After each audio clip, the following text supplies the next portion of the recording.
Hello students, I hope you are doing well. Structural organisation of animals के third part में आज हम जो टिश्यू को डिस्कस करेंगे वो है कनेक्टिव टिश्यू।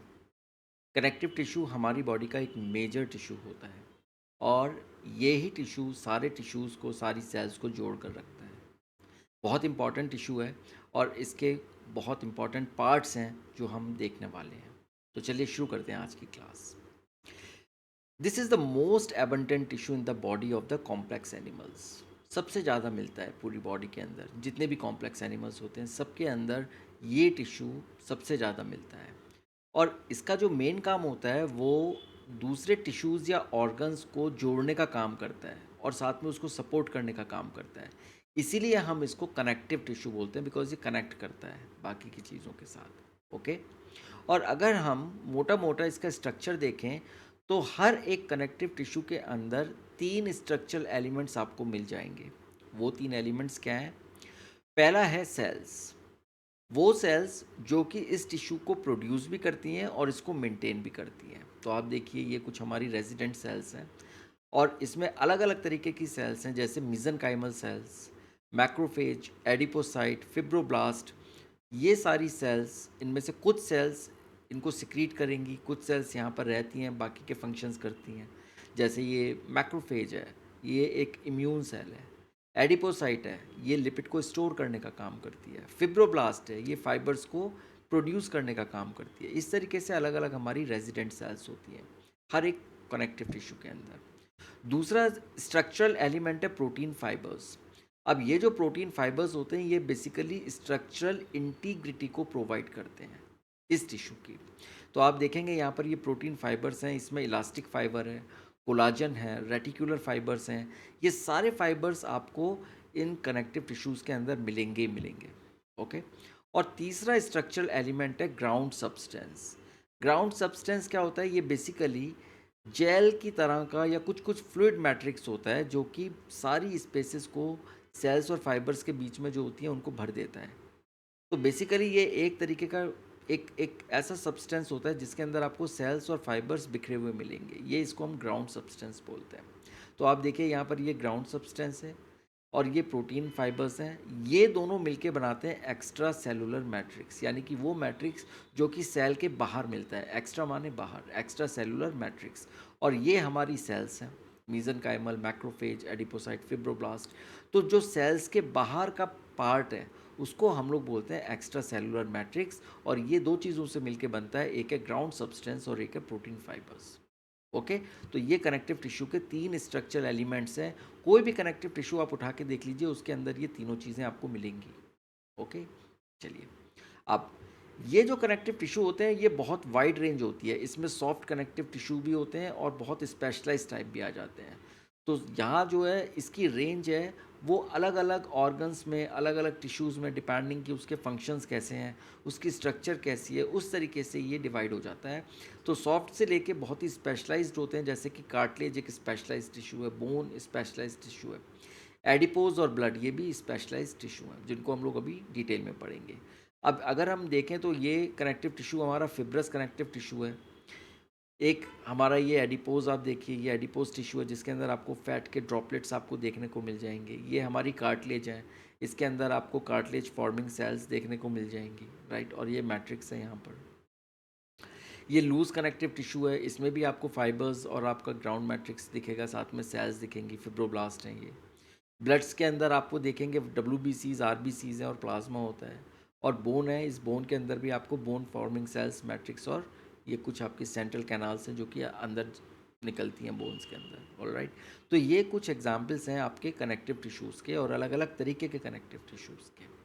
चलिए, अब हम देखते हैं कि कनेक्टिव टिश्यूज़ कितने तरीके के होते हैं। सो बेसिकली ये 3 टाइप्स के होते हैं। पहला है लूज कनेक्टिव टिश्यू, दूसरा है डेंस कनेक्टिव टिश्यू और तीसरा है स्पेशलाइज्ड कनेक्टिव टिश्यू।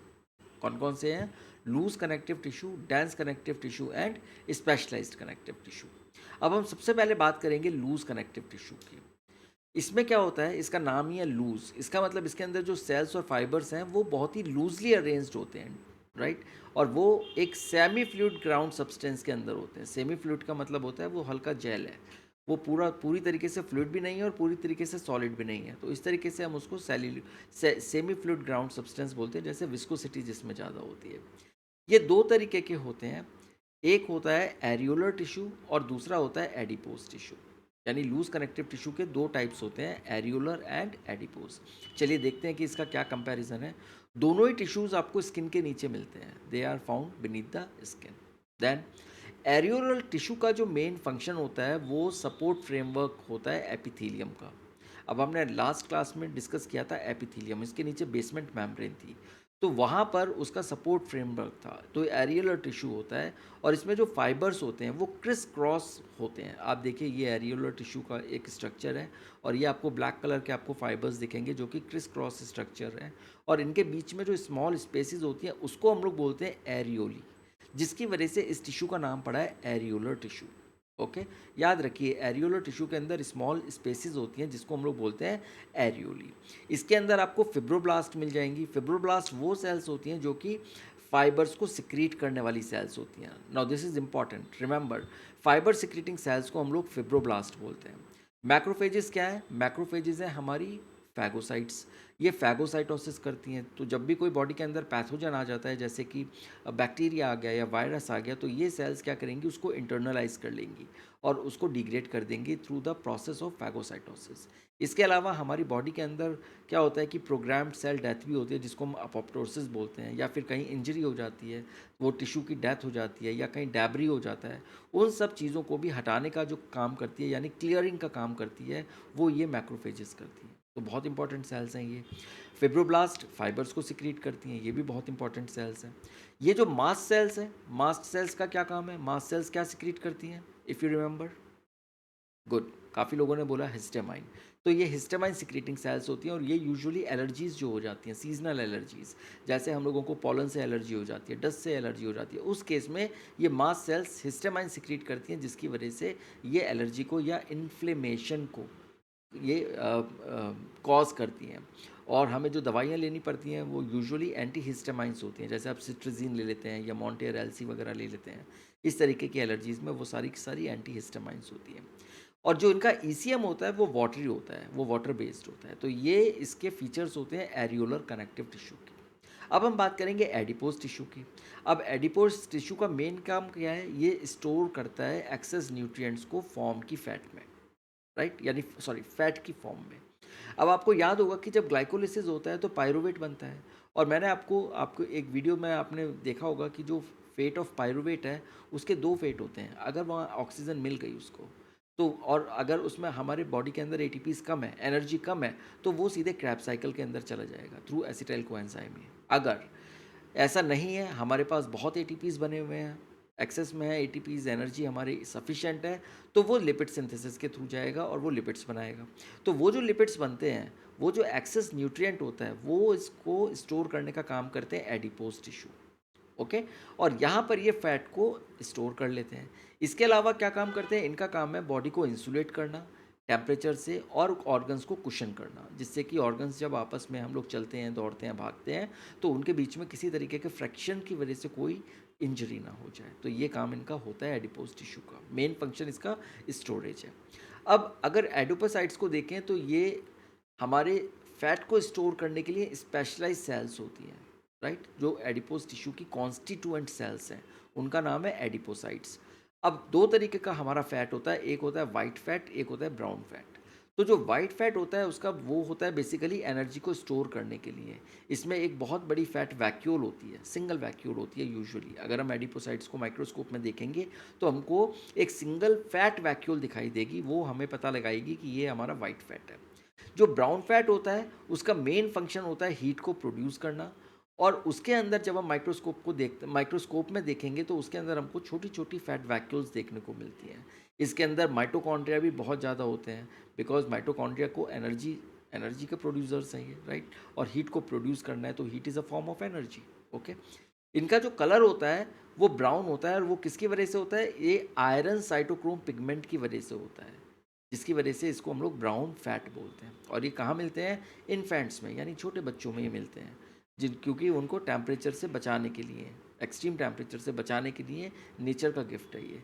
इसके अलावा हाइबरनेटिंग मैमल्स के अंदर ये मिल जाएंगे, या ऐसी जगह पर जहाँ पर ठंड ज़्यादा पड़ती है, ऐसे एनिमल्स जैसे पोलर बियर्स हो गए, या फिर जो ओशियन में या एक्वेटिक एनिमल्स होते हैं जैसे वेल्स होती हैं, उनके अंदर इस तरीके की लेयर्स होती हैं। तो ये सारी चीज़ें वहाँ पर मिलती हैं, और यहाँ पर इनका जो मेन फंक्शन होता है वो होता है बॉडी को बाहर कोल्ड से बचाना। तो ये हीट का प्रोडक्शन का काम करते हैं। तो ये दो मेजर डिफरेंस है आपके वाइट फैट में और ब्राउन फैट में। तो ये देखिए, ये एडिपोज टिश्यू है, और इसके अंदर आप देखेंगे कि किस तरीके से बड़े बड़े वैक्यूल्स हैं जिसके अंदर फैट डिपोजिशन हो रहा है, राइट। तो एरियोलर टिश्यू और एडिपोज टिश्यूज ये लूज कनेक्टिव टिश्यू के पार्ट होते हैं। अब हम बात करेंगे डेंस कनेक्टिव टिश्यू की, जो कि सेकेंड टाइप है। डेंस कनेक्टिव टिश्यू में क्या होता है, इसका नाम ही डेंस है, तो इसका मतलब यहाँ पर डेंसिटी बढ़ जाती है। तो यहाँ फाइबर्स और फिब्रोब्लास्ट हैं वो बहुत ही कॉम्पैक्टली पैक्ड होते हैं, और उस कॉम्पैक्टली पैक्ड होने की वजह से इसलिए कनेक्टिव टिश्यू का नाम है डेंस कनेक्टिव टिश्यू। ये लार्ज होते हैं, इसके अंदर रोबस्ट कोलाजन फाइबर्स होते हैं जो एक तरीके का बहुत अच्छा स्ट्रेंथ प्रोवाइड करते हैं टिश्यू के अंदर। सो बेसिकली ये स्ट्रेंथ प्रोवाइडर्स हैं, और इसके अंदर कोई ओपन स्पेस नहीं होती। So there is an absence of open space between cells और फाइबर्स, जैसे कि आपने एरियोली के अंदर देखा, एरियोलर टिश्यूज़ के अंदर देखा। वो चीज़ यहाँ पर डेंस कनेक्टिव टिश्यू में नहीं देखने को मिलेगी। अब ये दो तरीके के होते हैं, एक है डेंस रेगुलर कनेक्टिव टिश्यू और दूसरा होता है डेंस इरेगुलर कनेक्टिव टिश्यू। तो ये जो डेंस रेगुलर कनेक्टिव टिश्यू होता है, इसमें जो फाइबर्स का ओरिएंटेशन होता है वो एक रेगुलर पैटर्न होता है। आप देखिए यहाँ पर ये जो फाइबर्स हैं एक रेगुलर पैटर्न के तौर पर आपको यहाँ दिखाई देगा, और इसमें जो कोलाजन फाइबर्स होते हैं वो उनके बहुत सारे पैरेलल बंडल्स होते हैं उनके रोज़ के बीच में फाइबर्स की। तो ये भी एक तरीके की रेगुलरिटी प्रोवाइड करते हैं, जिसकी वजह से इसका नाम हो जाता है डेंस रेगुलर कनेक्टिव टिश्यू, यानी ऐसा कनेक्टिव टिश्यू जो कि डेंस है और साथ में उसका जो फाइबर का ओरिएंटेशन है वो बहुत ही रेगुलर होता है। अब हम बात करते हैं डेंस इरेगुलर कनेक्टिव टिश्यू की। अब इसके नाम में इरेगुलर है, तो इसका मतलब जो इसके फाइबर्स हैं उनका ओरिएंटेशन बहुत ही इरेगुलर पैटर्न को शो करता है। तो आप देखेंगे कि अलग अलग पैटर्न्स हैं, कोई कहीं जा रहा है कोई कहीं जा रहा है, इरेगुलर पैटर्न है यहाँ पर। इसके अलावा जो फिब्रोब्लास्ट होती हैं और जो कोलाजन फाइबर्स होते हैं वो भी बहुत डिफरेंटली ओरिएंट करते हैं, कोई इनका कोई रेगुलर पैटर्न आपको देखने को नहीं मिलेगा। तो इसीलिए इनका नाम है dense irregular connective tissue. Okay, तो ये था डेंस कनेक्टिव टिश्यू का दो टाइप्स, डेंस रेगुलर और डेंस इरेगुलर कनेक्टिव टिश्यू। अब हम अगर बात करते हैं डेंस रेगुलर कनेक्टिव टिश्यू की, तो वो भी दो तरीके का होता है या दो टाइप्स का होता है। ये देखिए डेंस कनेक्टिव टिश्यू है, हमने पिछली स्लाइड में बात की थी डेंस इरेगुलर कनेक्टिव टिश्यू और डेंस रेगुलर कनेक्टिव टिश्यू की। अब हम डेंस रेगुलर कनेक्टिव टिश्यू को और ज़्यादा डिटेल में पढ़ रहे हैं, तो इसके भी दो टाइप्स हैं, एक है वाइट फिब्रस कनेक्टिव टिश्यू और दूसरा है yellow elastic connective tissue. Okay, अब वाइट फिब्रस कनेक्टिव टिश्यू में क्या होता है कि जो वाइट कोलाजन के फाइबर्स होते हैं वो बंडल्स में अरेंज होते हैं, ऑलराइट। और इसमें फिब्रोब्लास्ट होती हैं वो रोज़ के बीच में, यानी कि जो बंडल्स होते हैं उनके बीच में ये प्रेजेंट होती हैं, और ये मेनली बनाते हैं कॉर्ड्स और शीट फॉर्मेट। तो इनके अंदर लंबी लंबी कॉर्ड्स बन जाती हैं, जैसे कि आप थ्रेड्स बन जाते हैं, या फिर ये एक शीट की फॉर्मेट में होते हैं। और इनका एग्जाम्पल्स क्या है, टेंडन्स। टेंडन्स होते हैं वाइट कॉर्ड्स, ओके। और ये क्या करते हैं, ये स्केलेटल मसल को बोन्स के साथ ज्वाइन करते हैं। कई बार ये क्वेश्चन नीट में आया हुआ है, स्केलेटल मसल्स को बोन्स के साथ ज्वाइन करने वाले टिश्यूज़ होते हैं टेंडन्स, जो कि वाइट कोलाजन फाइबर्स के मिलके बने होते हैं। इसके अलावा जो वाइट शीट्स होती हैं, जो शीट फॉर्मेट है, वो आपको कहाँ देखने को मिलेगा, वो आपको मिलेगी डर्मिस के अंदर। यानी डर्मिस कहाँ पर है, हमारी स्किन के दो पार्ट्स होते हैं, ऊपर वाली लेयर को एपिडर्मिस बोलते हैं और नीचे वाली लेयर को हम लोग डर्मिस बोलते हैं। तो ये डर्मिस के अंदर आपको वाइट शीट्स देखने को मिल जाएंगी। उसके अलावा ट्यूनिका एडवेंटिशिया, यानी ट्यूनिका एक्सटर्ना, जो कि लार्ज ब्लड वेसल्स में होती है, उसमें एक्सटर्नल जो उसकी जो लेयर है वहाँ पर आपको ये वाइट शीट्स मिलेंगी। पेरिकॉन्ड्रियम के अंदर मिलेंगी, जो कार्टिलेज की पेरिकॉन्ड्रियम होती है उसके अंदर मिलेंगी। हार्ट की पेरिकार्डियम के अंदर ये मिलेगी देखने के लिए। ब्रेन के ड्यूरा मैटर में देखने को मिलेगी, स्पाइनल कॉर्ड में मिलेगी, और साथ में ये आई बॉल का जो कॉर्निया होता है वहाँ पर आपको ये मिल जाएंगी। तो ये वाइट शीट्स होती हैं, शीट फॉर्म में होती हैं, ओके। इनकी सबसे बड़ी खूबी क्या होती है कि इनकी स्ट्रेंथ बहुत अच्छी होती है, they have a very great strength. लेकिन इनकी जो फ्लैक्सिबिलिटी होती है वो बहुत लिमिटेड होती है। तो flexibility white fibrous connective tissue की लिमिटेड होगी, लेकिन स्ट्रेंथ इसकी बहुत अच्छी होती है। तो ये वाइट फाइबर्स के ये देखिए किस तरीके से ये दिखते हैं। अब हम बात करेंगे येलो इलास्टिक कनेक्टिव टिश्यूज़ की। ये थिकर होते हैं वाइट से थोड़ा सा मोटे होते हैं, ब्रांच्ड होते हैं और ये थोड़ा सा लूज नेटवर्क होता है। और बेसिकली जो इलास्टिक फाइबर्स होते हैं वो येलो कलर के होते हैं, इसलिए हम इनको बोलते हैं येलो इलास्टिक कनेक्टिव टिश्यू। इसके अंदर कहीं कहीं पर आपको कुछ वाइट फाइबर्स भी देखने को मिल जाएंगे। और जैसे ये वाइट फाइबर्स दो फॉर्म में होते हैं, कॉर्ड्स में और शीट में, इसी तरीके से येलो इलास्टिक कनेक्टिव टिश्यू भी कॉर्ड्स और शीट फॉर्मेट के अंदर मिलेंगे। इसके एग्जाम्पल है लिगामेंट्स, और लिगामेंट्स को हम लोग बोलते हैं येलो कॉर्ड्स। याद रखिए, टेंडन है हमारा वाइट कॉर्ड, लिगामेंट है हमारा येलो कॉर्ड। और लिगामेंट क्या करता है, ये बोन्स को बोन्स के साथ जोड़ने का काम करता है। जैसे अगर आपके पास दो स्टिक हैं, अगर आपको उन स्टिक को जोड़ना है तो आप क्या करेंगे, एक छोटी सी रस्सी लेंगे और उन दोनों स्टिक्स के एंड्स को जोड़ देंगे ताकि वो आपस में जुड़े रहें। एग्जैक्टली वही काम हमारा लिगामेंट्स करता है, ये बोन्स को बोन्स के साथ जोड़ने का काम करता है। तो ये येलो कॉर्ड्स हो गए।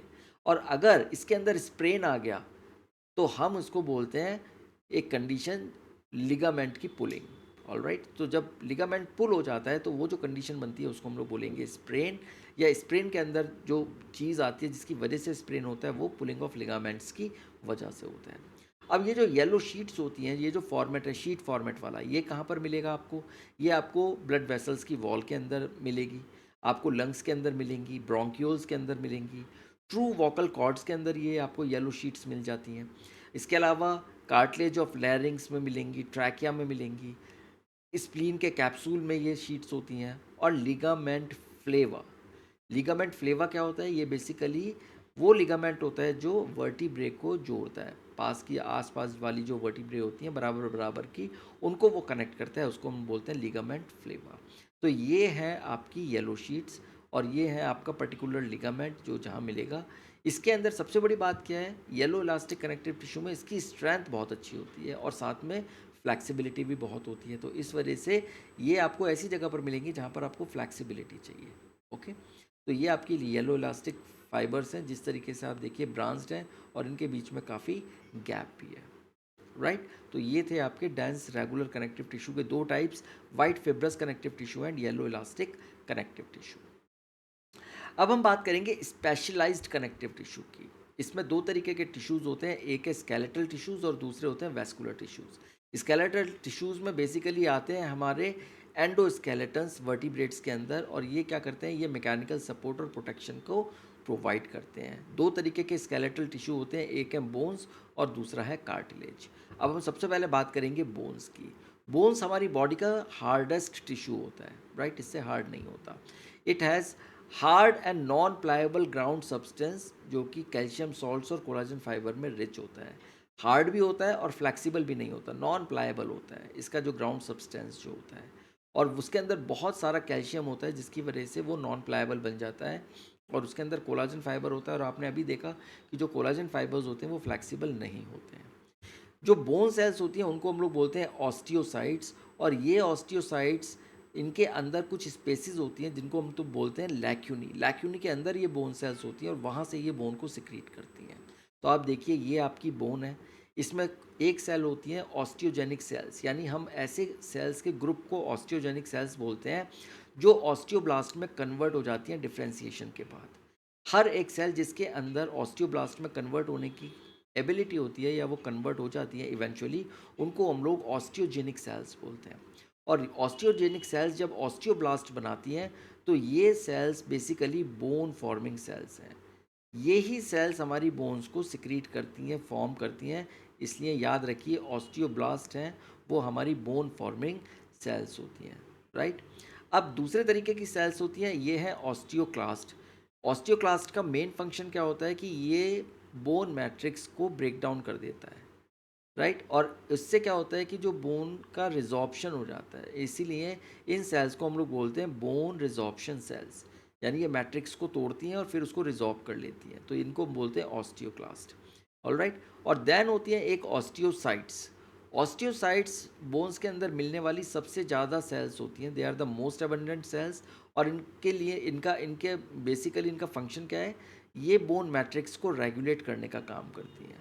तो जितना भी बोन मैट्रिक्स है उसको रेगुलेट करने का, उसकी डेंसिटी मेंटेन करने का, उसके अंदर देखने का कैल्शियम है या नहीं है बराबर, वो सारी चीज़ों की मॉनिटरिंग और उसको रेगुलेट करने का काम करती हैं ऑस्टियोसाइट्स, और ये सबसे ज़्यादा एबंडेंट होती हैं पूरी बोन्स के अंदर। ओके, तो ऑस्टियोब्लास्ट, ऑस्टियोक्लास्ट, ऑस्टियोसाइट्स, आपको इन तीनों को बहुत अच्छे से समझना है और इनके डिफरेंसेस को याद रखना है। अब बोन मैरो क्या होता है, सब जो कुछ कुछ बोन्स के अंदर मिलेंगी और इनका मेन फंक्शन क्या होता है, they are the site of production of blood cells. तो इनका काम होता है ब्लड सेल्स को प्रोड्यूस करना। Bone marrow basically soft, spongy और वेस्कुलराइज टिश्यू होता है। सॉफ्ट है, स्पॉन्ज की तरह होती है, जैसे स्पॉन्ज होता है, और साथ में वेस्कुलराइज्ड होती है। इसका मतलब इसके अंदर बहुत एक्सटेंसिव नेटवर्क होता है ब्लड वेसल्स का, और ये बोन्स की कैविटीज़ के अंदर मिलती है। और इसको हम लोग बोलते हैं ब्लड सेल फैक्ट्री, बिकॉज इनका मेन काम क्या होता है, ब्लड सेल्स को प्रोड्यूस करना। तो ये देखिए, ये बोन मैरो है, ये इसके अंदर आपको मिलेगी, बोन के अंदर मिलेगी। और यहाँ पर ये देखिए, ये किस तरीके से ये ब्लड सेल्स फॉर्म कर रही हैं। तो ये आपको यहाँ पर आरबीसीज दिखाई दे रही हैं और ये बाकी की ब्लड सेल्स हैं। ओके, कौन कौन सी होती हैं वो हम जल्दी देखेंगे। फंक्शंस क्या होते हैं बोन्स के, सबसे पहले ये मेन टिश्यू होता है जो कि बॉडी के स्ट्रक्चरल फ्रेम को बनाता है, right, that is the first function. Second, bone क्या करती हैं, वो सॉफ्ट टिश्यूज़ और ऑर्गन्स को सपोर्ट भी करती हैं और प्रोटेक्ट भी करती हैं। इसका सबसे बड़ा एग्जाम्पल क्या है कि जो हमारी जो बाकी स्कल है, स्कल के अंदर हमारा ब्रेन वो प्रोटेक्टेड रहता है, राइट, तो वो उसको प्रोटेक्ट करती हैं। वर्टिब्रे के अंदर स्पाइनल कॉर्ड जाती है, वो स्पाइनल कॉर्ड को प्रोटेक्ट करती हैं और साथ में उनको सपोर्ट भी करती हैं। तो बोन्स का मेन फंक्शन है सपोर्टिव और प्रोटेक्शन। उसके अलावा जो लॉन्ग बोन्स होती हैं हमारी लैग्स की, जिसको हम थाई बोन बोलते हैं या फीमर बोलते हैं, वो हमारा वेट बियरिंग फंक्शंस करती हैं। पूरा का पूरा वेट हमारा पैरों की बोन्स पर ही आता है। ओके, और इसी वजह से क्या है कि अगर हम एक्सरसाइज नहीं करते तो क्या होगा कि पूरे जो हमारे नी है, नी के ऊपर ये पूरा बोन जो वेट पड़ता है, और धीरे धीरे over the period of time हमारे नी कमज़ोर होना शुरू हो जाते हैं, और एक एज पर आने के बाद हमें जो नी है वो एक तरीके से डिग्रेड होना शुरू हो जाते हैं और फिर नी रिप्लेसमेंट की नौबत आ जाती है। तो ये इनका जो वेट बियरिंग फंक्शन है वो लॉन्ग बोन्स करती हैं, हमारी लैग्स करते हैं। इसके अलावा जो बोन्स होती हैं वो स्केलेटल मसल्स के साथ इंटरेक्ट करती हैं और वो मूवमेंट में हेल्प करती हैं। हमारे कुछ भी, हमारे हाथ चलाने हैं, पैर चलाने हैं, हमको झुकना है, उठना है, बैठना है, वो सारे काम हमारे कौन कर रहे हैं, हमारी बोन्स कर रही हैं। और वो बोन्स क्या है, वो किसके साथ काम कर रही है मिलके, वो स्केलेटल मसल्स के साथ काम कर रही है, और तब हमारी बॉडी को मूव करने का या उनके पार्ट्स को मूव करने का काम करती है, राइट। तो ये थे कुछ फंक्शंस बोन के। अब यहाँ देखिए, ये आपका बोन है और बोन के साथ ये टेंडन है। टेंडन क्या होता है, वाइट कोलाजन फाइबर है, उससे ये मसल जुड़ी हुई है आगे। तो ये आपका मसल्स है और ये मसल्स मूवमेंट का काम करती है। ओके, बोन्स को बोन मूव करने का काम करती है ये। Now cartilage. कार्टिलेज क्या है, ये सॉफ्ट स्केलेटल टिश्यू है। बोन हमारा हार्ड होता है, कार्टिलेज हमारी सॉफ्ट स्केलेटल टिश्यू होती है। ये सॉलिड होती है, प्लाएबल होती है, हल्की सी फ्लैक्सिबल होती है और कंप्रेशन को रेजिस्ट करती है। और ये वर्टिब्रेट एम्ब्रियोज के अंदर एबंडेंट होती हैं, क्योंकि बोन्स तो होती नहीं है, कार्टिलेज ही कार्टिलेज होती है। और धीरे धीरे धीरे धीरे जब वो एडल्टहुड की तरफ जाता है तो ये रिप्लेस हो जाती हैं बोन से। ओके, एडल्ट्स के अंदर ये articular surfaces of long bones, यानी कि जहाँ पर भी दो लॉन्ग बोन्स की जॉइंट्स होते हैं उनकी सरफेसेस पर ये मिलेंगी आपको। ट्रैकिया में मिलेंगी, ब्रोंकाई में मिलेंगे कार्टिलेज। नोज़ के अंदर होता है, आप अपनी नाक है, नाक को आप हिलाइए, आपको दिखेगा कि वहाँ पर कार्टिलेज है उसके अंदर। उसके अलावा ईयर में होता है, लैरिंग्स में होता है और इंटरवर्टिब्रल डिस्क में होता है। तो ये जो डिस्क होती है इंटरवर्टिब्रल, यानी दो वर्टिब्रा के बीच में, ये कार्टिलेज होती है। और जब भी कभी ये कार्टिलेज बाहर निकल जाती है या ये टीयर हो जाती है तो उसको हम लोग बोलते हैं डिस्क हो गई है इस आदमी को। कमर में बहुत ज़्यादा दर्द होता है, वो बेड रेस्ट डॉक्टर्स बोल देते हैं, और किसी किसी कंडीशन में तो उसको ऑपरेट करने की नौबत आ जाती है। तो इस तरीके से ये सारी कार्टिलेजेस हैं। इसमें जो सेल्स होती है उनको हम लोग बोलते हैं कॉन्ड्रोसाइट्स, और ये कॉन्ड्रोसाइट्स स्मॉल कैविटीज़ के अंदर एनक्लोज होती हैं। और ये स्मॉल कैविटीज़ कहाँ से बनती हैं, ये अपने आप मैट्रिक्स को सिक्रीट करती हैं और उसके अंदर खुद को बंद कर लेती हैं। तो यहाँ पर आप देखिए, ये आपकी आर्टिकुलर सरफेस है, राइट, और इसके अंदर आप देखेंगे ये छोटी सी कॉन्ड्रोसाइट है और इसने अपने चारों तरफ पेरीसेल्युलर मैट्रिक्स को सिक्रीट करके एनक्लोज कर लिया, और इस पूरी यूनिट को हम लोग बोलते हैं कॉन्ड्रॉन। सो कॉन्ड्रॉन क्या है, ये फंडामेंटल माइक्रो अनैटमिकल यूनिट होती है आर्टिकुलर कार्टिलेज की। अब कॉन्ड्रॉन के जो कंपोजिशन है उसमें क्या है, कॉन्ड्रोसाइट होती है और साथ में पेरीसेल्युलर मैट्रिक्स होता है। सो कॉन्ड्रोसाइट प्लस पीसीएम, ये दोनों मिलके बनाते हैं कॉन्ड्रोन। और पीसीएम क्या है? पीसीएम एक तरीके का प्रोटेक्टिव या फंक्शनल कंपार्टमेंट होता है। आप देखिए ये एक तरीके से प्रोटेक्टिव और फंक्शनल कंपार्टमेंट है जिसने कॉन्ड्रोसाइट को प्रोटेक्ट भी कर रखा है और साथ में ये फंक्शन भी करता है। ओके, ये क्या फंक्शन करता है? ये बेसिकली कम्युनिकेट करता है, मैकेनिकल स्ट्रेस को मैनेज करता है सेल्स की। तो सेल के ऊपर बिकॉज कंप्रेशन आएगा, लोड आता है, तो ये सेल्स इससे कंप्रेस ना हो जाए उसको बचाने के लिए एक तरीके के कुशनिंग का काम करता है यहाँ पर उन सेल्स के लिए। और साथ में मीडिएट करता है ये कम्युनिकेशन, सेल सिक्रीट करती हैं लाइगेंड्स को या फिर किसी तरीके के मैसेंजर्स को, वो बाहर पहुँचाता है। बाहर से अगर कोई सिग्नल आता है उसको सेल तक पहुँचाता है। तो ये पेरीसेलुलर मैट्रिक्स का काम होता है, राइट। अब तीन तरीके की कार्टिलेजेस होती हैं। एक होती है हाइलाइन कार्टिलेज, दूसरे तरीके की होती है फिब्रो कार्टिलेज और तीसरी होती है इलास्टिक कार्टिलेज। तो देखते हैं कि कौन कौन सी ये कार्टिलेजेस हैं और कहाँ कहाँ पर ये मिलती हैं। सबसे पहले हम बात करते हैं हाइलाइन कार्टिलेज की। ये अमॉर्फस मैट्रिक्स होता है इसके अंदर, अमॉर्फस। अब मॉर्फोलॉजी हम किसको बोलते हैं? फॉर्म को, स्टडी ऑफ फॉर्म। अमॉर्फस का मतलब क्या है कि इसकी कोई क्लियर डिफाइंड शेप या फॉर्म नहीं होती, इसलिए हम इसको बोलते हैं अमॉर्फस मैट्रिक्स।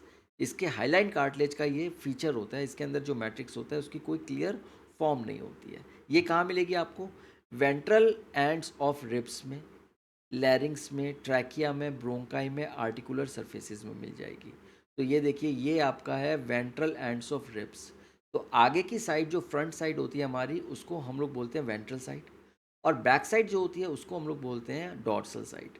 तो ये यहाँ पर आप देखिए जो आपको ये ब्लू कलर का दिख रहा है ये कोस्टल कार्टिलेजेस हैं, ये आपको मिलेंगी, ये आपकी आपकी हाईलाइन कार्टिलेज है। ओके, इसके अलावा ये लैरिंग्स में मिलेगी। ये देखिए ये लैरिंग्स है आपका जिसको हम लोग वॉइस बॉक्स बोलते हैं। यहाँ पर आपको ये कार्टिलेज देखने को मिलेगी, राइट। थायराइड कार्टिलेज आप देख रहे हैं, यहाँ नाम लिखा हुआ है इसका, ये कार्टिलेज है। और आर्टिकुलर सरफेसेस में ये देखिए ये आर्टिकुलर सरफेस है, यहाँ पर आपको मिलेगी हाईलाइन कार्टिलेज। ये ब्लू कलर की है, ये हाईलाइन कार्टिलेज है, राइट। और आपको मिलेगी ये ब्रोंकाई में। तो आप देखिए ये ट्रैकिया है, ये ब्रोंकाई है, इसके अंदर ये कार्टिलेज होती हैं। सो बेसिकली ये एक तरीके से इनकम्प्लीट कार्टिलेज या इनकम्प्लीट रिंग बनाती हैं और इसको कोलैप्स होने से रोकती हैं, राइट। जब हम एयर लेते हैं, एयर बाहर निकालते हैं तो हमारे ट्रैकिया को और ब्रोंकाई को प्रोटेक्ट करती हैं, उसको कोलैप्स होने से ये रोकती हैं, राइट। तो ये सारी कार्टिलेज हैं। देन सेकेंड टाइप आती है फिब्रो कार्टिलेज। ये mainly regularly arranged collagen fibres होते हैं इसमें, और ये इंटरमीडिएट होती है टेंडन और कार्टिलेज के बीच में। तो जो आपकी स्ट्रेंथ होती है टेंडन की और कार्टिलेज की उसके बीच में ये कहीं आती है ये, राइट। उसके अलावा थर्ड होती है इलास्टिक कार्टिलेज। इसमें जो फाइबर्स होते हैं वो येलो इलास्टिन प्रोटीन के होते हैं, और इलास्टिन प्रोटीन जो है हमारा येलो कलर का वो फ्लैक्सिबल होता है। तो इसमें हाई फ्लैक्सिबिलिटी मिलेगी आपको। ये आपको कहाँ मिलेंगे? पिन्ना में मिलेंगे आपको। तो ये आपकी इलास्टिक कार्टिलेज है, ये देखिए ये ईयर पिन्ना में है। तो ये आपके बाहर के जो कान हैं आप उसको देखिए, पकड़िए, मरोड़िए, ऊपर घुमाइए, ये हो जाता है। क्यों होता है? क्योंकि फ्लैक्सिबिलिटी है यहाँ पर। इसके अलावा वॉल्स ऑफ एक्सटर्नल ऑडिटरी मियाटस और एपिग्लॉटिस, यहाँ पर आपको ये इलास्टिक कार्टिलेज मिल जाती है। ओके, तो ये कार्टिलेज तीन तरीके की हैं, हाईलाइन, फिब्रो कार्टिलेज और इलास्टिक कार्टिलेज। अब हम बात करेंगे जो लास्ट हमारा स्पेशलाइज्ड टिश्यू है वो है ब्लड। ब्लड जो होता है वो 7 to 8% होता है टोटल बॉडी वेट का। आपका जो भी बॉडी वेट है उसका आप 7 से 8% आप निकाल लीजिए, उतना आपका बॉडी का मिल जाएगा ब्लड। ओके, इसका जो पीएच होता है वो 7.4 होता है। So it is slightly alkaline. तो यहाँ पर आप देखेंगे ये फ्लूइड कनेक्टिव टिश्यू है।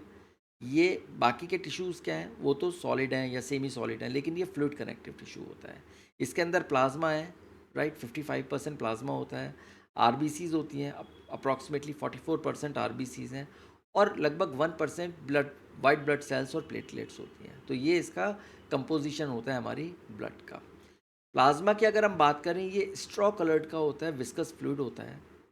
इसमें 90 to 92% तक वाटर होता है, और ये प्राइमरी सॉल्वेंट होता है। साथ में ये ट्रांसपोर्ट मीडियम होता है, ये ट्रांसपोर्ट करता है बहुत सारी चीज़ों का, जैसे कि हमारी ऑक्सीजन भी इसमें डिज़ोल्व हो जाती है, कार्बन डाइऑक्साइड भी डिज़ोल्व हो जाती है, या ये एक्सक्रीटरी मटेरियल का, न्यूट्रिशन का, सबको ये ट्रांसपोर्ट करने का काम करता है। इसके अंदर 6 to 8% प्लाज्मा के प्रोटीन्स होते हैं, और अगर हम प्रोटीन्स की बात करें, इसमें एल्ब्यूमिन एक प्रोटीन है जो कि लिवर में सिंथेसाइज होता है और उसका मेन काम क्या है, ये ऑस्मोटिक बैलेंस को बनाए रखता है। तो एल्ब्यूमिन सिंथेसाइज तो होता है लिवर में, लेकिन ये मिलेगा आपको ब्लड के अंदर, प्लाज्मा के अंदर, और ये ऑस्मोटिक बैलेंस को मेंटेन करता है। उसके अलावा ग्लोब्यूलिन्स होते हैं। ग्लोब्यूलिन्स क्या है, जैसे गामा ग्लोब्यूलिन जिसको हम लोग एंटीबॉडी बोलते हैं, ये हमारे डिफेंस मैकेनिज्म में काम आता है। तो एंटीबॉडीज़ का काम क्या है, इम्यूनोलॉजी में हम लोग इसको पढ़ेंगे कि ये बेसिकली जो पैथोजन से उनके साथ बाइंड कर देते हैं, और बाइंड करते हैं और जब ये उसके चारों तरफ एक कोटिंग बना देते हैं जिससे कि पैथोजन एक तो कोट हो जाए, वो पैथोजेनिसिटी उसकी रिड्यूस हो जाए, और साथ में ये सिग्नल्स क्या करते हैं, जो फैगोसाइट्स होती हैं वो आराम से इनको फैगोसाइटोसिस के थ्रू अंदर ले लेती हैं पूरे कॉम्प्लेक्स को, एंटीजन एंटीबॉडी कॉम्प्लेक्स को, और डिग्रेड कर देती हैं। तो ये इम्यूनोग्लोबुलिन्स हो गए जिनको हम एंटीबॉडीज़ बोलते हैं। इसके अलावा फिब्रिनोजन एक प्रोटीन है, ये भी लिवर में बनता है जैसे कि एल्ब्यूमिन बनता है, लेकिन ये ब्लड क्लॉटिंग के लिए बहुत इंपॉर्टेंट होता है। तो ये बेसिकली आपके ब्लड क्लॉटिंग में हेल्प करता है। दूसरे कॉन्स्टिट्यूएंट्स लगभग 1 to 2% होते हैं प्लाज्मा के। इसमें आपको मिलेगा glucose, amino acids, lipids, electrolytes, gases, ये सारी चीज़ें प्लाज्मा की कॉन्स्टिट्यूएंट होती हैं। तो अब सीरम, आपने नाम सुना होगा, सीरम क्या होता है? सीरम क्या होता है, बेसिकली अगर हम प्लाज्मा में से क्लॉटिंग फैक्टर्स को हटा दें तो जो पार्ट बचता है प्लाज्मा का, उसको हम लोग सीरम बोलते हैं। तो serum is plasma minus clotting factor. ये बहुत इंपॉर्टेंट है नीट एग्जाम की वजह के पॉइंट ऑफ व्यू से, तो आप इसको याद रखिए। इसके अलावा ब्लड के अंदर होते हैं फॉर्म्ड एलिमेंट्स, ये लगभग 45% ऑफ ब्लड होते हैं। और फॉर्म्ड एलिमेंट्स क्या होते हैं, ये सेलुलर कंपोनेंट होते हैं जो हीमेटोपोइसिस के थ्रू बोन मैरो में बनते हैं। तो ये आप देखिए, ये बोन मैरो है। बोन मैरो के अंदर हीमेटोपोइटिक स्टेम सेल्स होती हैं। जब ये हीमेटोपोइटिक स्टेम सेल्स थोड़ा सा डिवाइड करती हैं तो ये माइलॉइड प्रोजेनाइटर सेल्स बना सकती हैं या लिम्फॉइड प्रोजेनाइटर सेल्स बना सकती हैं। अगर ये माइलॉइड प्रोजेनाइटर सेल्स बनाती हैं तो ये माइलॉइड प्रोजेनाइटर सेल्स आगे जाके अलग अलग सेल्स में डिफ्रेंशिएट हो जाती हैं। जैसे ये प्लेटलेट्स बना सकती हैं, ये WBCs बनाती हैं, जैसे इओसिनोफिल हो गया, बेसोफिल हो गया, न्यूट्रोफिल हो गया, मोनोसाइट्स हो गया, ये सब WBCs हैं। और साथ में ये RBCs बनाते हैं जिनको हम लोग एरिथ्रोसाइट्स बोलते हैं। और अगर ये लिम्फॉइड प्रोजेनाइटर सेल्स बनाती हैं तो ये लिम्फॉइड प्रोजेनाइटर सेल्स हमारी दो तरीके की लिम्फोसाइट्स बनाती हैं। एक है हमारी T सेल्स और दूसरी है हमारी B सेल्स, यानी T लिम्फोसाइट और B लिम्फोसाइट। अब B लिम्फोसाइट का मेन काम क्या है, B लिम्फोसाइट एंटीबॉडीज़ को प्रोड्यूस करती है। और T लिम्फोसाइट्स क्या करती हैं, T लिम्फोसाइट्स भी दो तरीके की होती हैं, एक हेल्पर T सेल्स और एक साइटोटॉक्सिक T सेल्स। तो साइटोटॉक्सिक T सेल्स तो सीधे शूट करती हैं, मार देती हैं वो किसी भी ऐसी सेल को जो हमारी इन्फेक्टेड सेल्स होती है। हमारी बॉडी के अंदर मान लीजिए किसी सेल में वायरस आ गया, तो ये जो T सेल्स हैं ये पहचान जाएंगी और उस वायरस वाली सेल्स को ख़त्म कर देंगी, राइट। तो उससे क्या होगा, वायरस आगे रेप्लिकेट नहीं कर पाएगा अपने आप को। तो इस तरीके से डिफेंस करती हैं।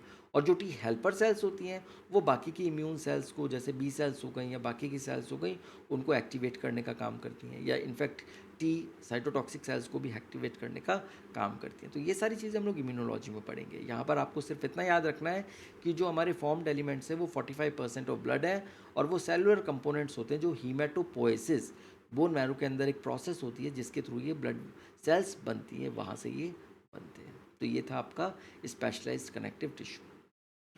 तो आज की क्लास को हम लोग ख़त्म करने से पहले एक बार ये जो ब्लड के जो फंक्शंस हैं उनको देख लेते हैं। इसका जो मेन फंक्शन होता है वो है ट्रांसपोर्टेशन। ट्रांसपोर्टेशन किसका करते हैं, ऑक्सीजन का करते हैं और कार्बन डाइऑक्साइड का करती हैं। और मेजरली जो होता है वो RBCs से होता है और कुछ प्लाज्मा से होता है। इसके अलावा ये न्यूट्रिएंट्स और वेस्ट को ट्रांसपोर्ट करते हैं। तो प्लाज्मा के अंदर डाइजेस्टिव न्यूट्रिएंट्स होते हैं, वो ट्रांसपोर्ट कर देते हैं डाइजेस्टिव ट्रैक्ट से अलग अलग सेल्स में। उसके अलावा सेल्स में जो मेटाबॉलिक वेस्ट बनता है वहाँ से वो उसको किडनीज़ में ले जाते हैं या लिवर में ले जाते हैं एक्सक्रीशन करने के लिए। उसके अलावा एंडोक्राइन सेल्स हमारी हार्मोन्स को सिक्रीट करती हैं, तो वहाँ से वो इन मैसेंजर्स को डायरेक्टली टारगेट ऑर्गन्स या टिश्यूज़ में कैरी करते हैं। तो ये ट्रांसपोर्टेशन का काम हो गया। देन सेकंड काम होता है ब्लड का प्रोटेक्शन। प्रोटेक्शन में इनके अंदर इम्यूनिटी का मेन काम होता है, बिकॉज जो हमारी WBCs होती हैं, जो वाइट ब्लड सेल्स हैं, उनका काम क्या है, इम्यूनिटी प्रोवाइड करना। तो वो क्या करती हैं, वो पैथोजेंस को आइडेंटिफाई भी करेंगी और फिर उसको डिस्ट्रॉय कर देती हैं। इसके अलावा अगर हमारे DNA म्यूटेट हो गया है या फिर कोई फॉरेन इन्वेडर आ गया, कोई पार्टिकल आ गया, डस्ट आ गई, नॉट नेसेसरीली पैथोजन, तो उसको भी ये प्रोटेक्ट करती हैं। ब्लड क्लॉटिंग में हेल्प करती हैं। तो प्लेटलेट्स जो होते हैं और क्लॉटिंग प्रोटीन्स जो होते हैं वो सारे के सारे जैसे कहीं पर इंजरी होती है वहाँ पर ये एज ए सील की तरह ये काम करते हैं और वहाँ उसको सील कर देते हैं एरिया को, जिससे कि ब्लड हमारा ऊज आउट ना हो, जिससे कि क्या है कि एक्सेसिव ब्लड लॉस को ये प्रिवेंट करने में हेल्प करते हैं। थर्ड है रेगुलेशन। रेगुलेशन में ये मेनली टेम्परेचर को रेगुलेट करते हैं। तो ब्लड का मेन काम क्या है कि वो हीट को एब्जॉर्ब करता है और बाकी के ऑर्गन्स से और वो रीडिस्ट्रीब्यूट कर देता है, स्किन की सरफेस पर ले जाता है, उससे क्या होता है कूलिंग इफेक्ट होता है। तो इस तरीके से वो बेसिकली हमारी बॉडी को टेम्परेचर को मेंटेन करने का काम करता है। या फिर ये क्या करेगा, जो हमारी बॉडी के अंदर जो वार्मिंग करने का काम करेगा, उसको वार्म रखने का काम करेगा। तो ब्लड का मेन काम रेगुलेशन में टेम्परेचर को रेगुलेट करना भी है। इसके अलावा ये पीएच और फ्लूइड को बैलेंस करता है। तो इसमें क्या है, वाटर लेवल को बैलेंस करेगा टिश्यूज़ में, बॉडी के पीएच को ये बैलेंस करता है और इंटरनल एनवायरनमेंट को ये पीएच, उसके इंटरनल एनवायरनमेंट के पीएच को ये बैलेंस करता है, जिसकी वजह से जो हमारा इंटरनल एनवायरनमेंट है ना तो वो ज़्यादा एसिडिक होता है और ना ही वो ज़्यादा एल्कलाइन होता है। सो बेसिकली ये पीएच एंड फ्लूइड को बैलेंस करने का काम करता है। तो ये कुछ मेजर फंक्शंस हैं हमारे ब्लड के। ये क्लास थोड़ी सी लंबी थी लेकिन ये इम्पॉर्टेंट थी, क्योंकि एक ही क्लास के अंदर सारे कनेक्टिव टिश्यूज़ को हमने डाला ताकि आपको वन शॉट में ये चीज़ क्लियर हो जाए। अगली क्लास में हम लोग बात करेंगे मस्कुलर टिश्यूज़ की। तब तक आप अपना ध्यान रखिए। Take care and thank you.